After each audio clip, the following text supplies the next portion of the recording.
RTGA, mieux qu'une chaîne, un monde.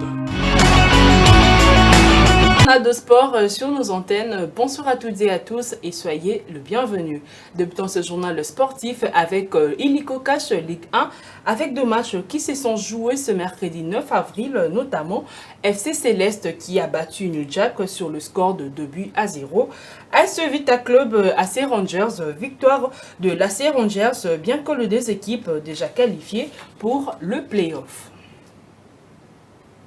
Toujours avec Illico Cash Ligue 1, le 6 qualifiés du groupe A au play-off sont donc connus. Mazembe, après avoir battu largement Blessing sur le score de 4-0 mardi au stade de Kamalondo grâce à un doublé de Faverdi Bongieli à la 72e et 78e minute. Aussi, les deux autres buts ont été marqués par Ernest Luzolo à la 75e minute de jeu et Ousseimane Badamassi à la 58e minute.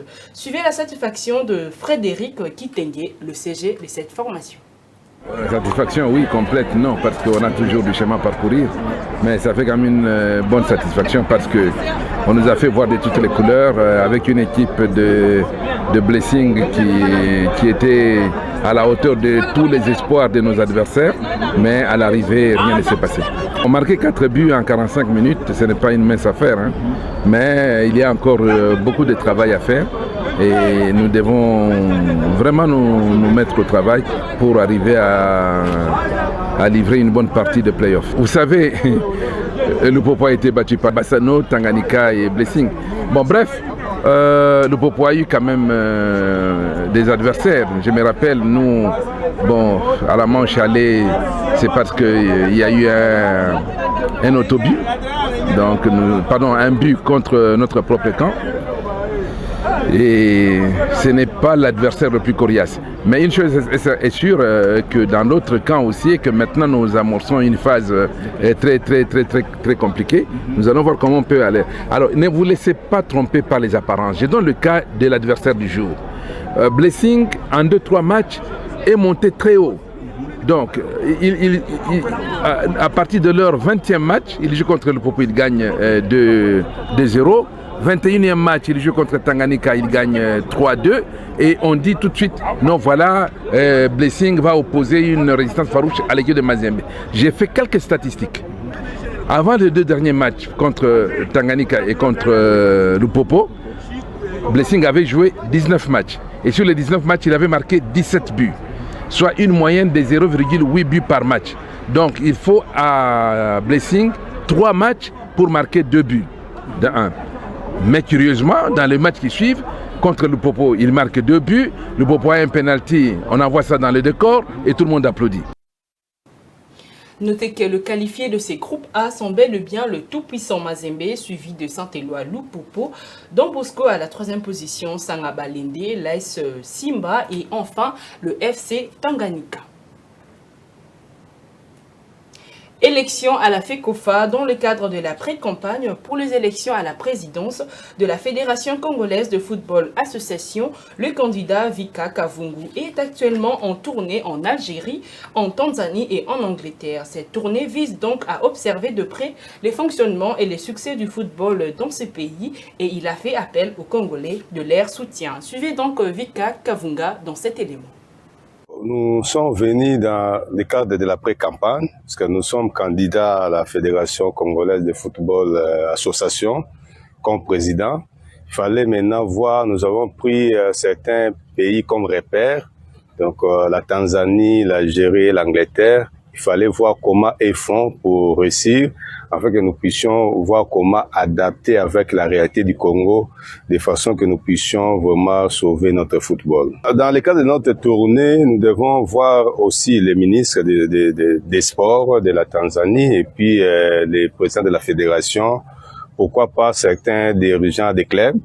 Donc, objectif de savoir qu'est-ce qu'ils font pour réussir, pour que nous aussi au Congo, nous arrivions vraiment à remonter notre football. Je demande à tous les Congolais de me faire confiance, puisque j'ai toujours dit que la fédération a eu la chance d'être dirigée par un technicien de développement, une personne qui incarne les projets. Et avec ce que nous avons comme savoir, nous allons vraiment sauver notre football. Parlons à présent du football académique. Première victoire pour le centre de formation Ardisport devant l'académie Club Éclat sur le score de 4-2. Match joué le vendredi 6 avril au terrain Mont-Amba. Suivez donc les réactions des entraîneurs de ces deux formations, signé Germain Lecouli. Ce n'est qu'une émotion de joie pour nous. On est en train de travailler calmement avec les enfants. C'est bien, c'est une formation. Quand on a une formation, on est en train de former. Nous sommes des formateurs. On est en train de former les enfants.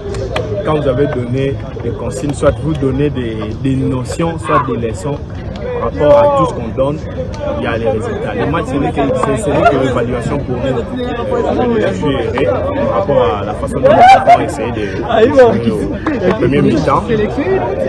C'est pas facile avec les enfants, c'est la première fois, c'est un premier match. Je m'attendais à plus de déchets techniques, malheureusement c'est le contraire. C'est vraiment une bonne chose pour un début. C'était un match de préparation. Je voulais mettre en place nos principes de jeu. Et en première mi-temps, on a eu des difficultés. Sur le plan athlétique, l'adversaire nous a posé beaucoup de problèmes. Sur le plan technique aussi.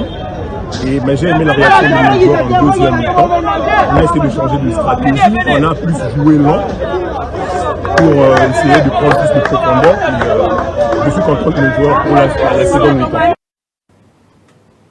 D'une discipline à une autre, parlons à présent de la Ligue provinciale de basketball de Kinshasa au programme pour ce jeudi 10 avril 2025 au gymnase jumelé du stade de Martyr. Comme vous le voyez, Ngabangaba sera face à CNSS, le Daring Club Motema Pembe sera face à New Generation et Bana Lingwala sera face à Balleuse. Autre discipline à présent, parlons du rugby en RDC. Le séminaire de formation fédérale des éducateurs sportifs a démarré mardi et s'est poursuivi jusqu'au 12 avril 2025 à Sainte-Anne, dans la commune de La Gombe. Cette session est animée par la direction technique nationale de la Fédération de rugby, Herman Mboyo Liu, président de cette entité sportive, s'est dit surpris par le nombre de participants. Suivez le détail dans cet élément.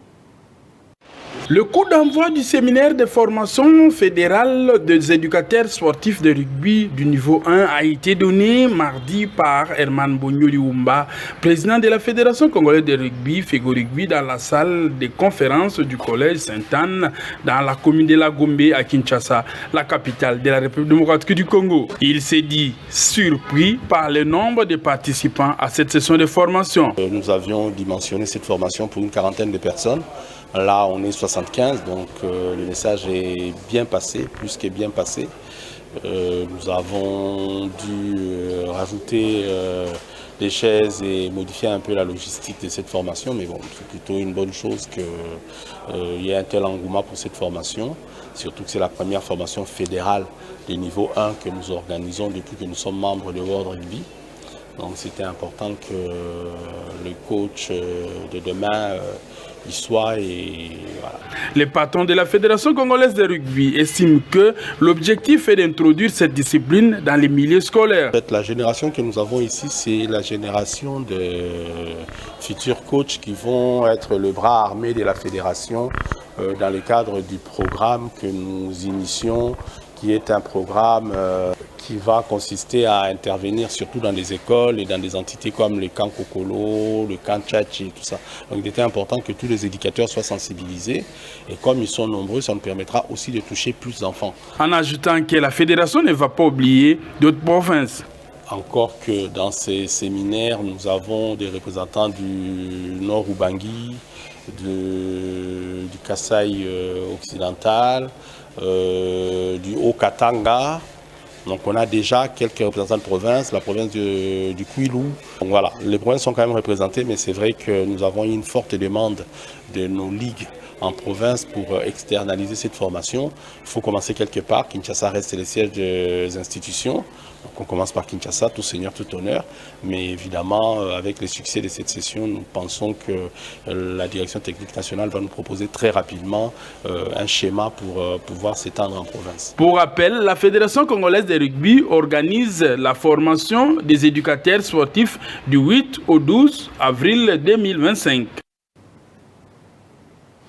C'est la fin de ce journal de sport. Merci à toutes et à tous de l'avoir suivi. Bonne suite de programme sur nos antennes. Au revoir. Un monde. RTGA, mieux qu'une chaîne, un monde.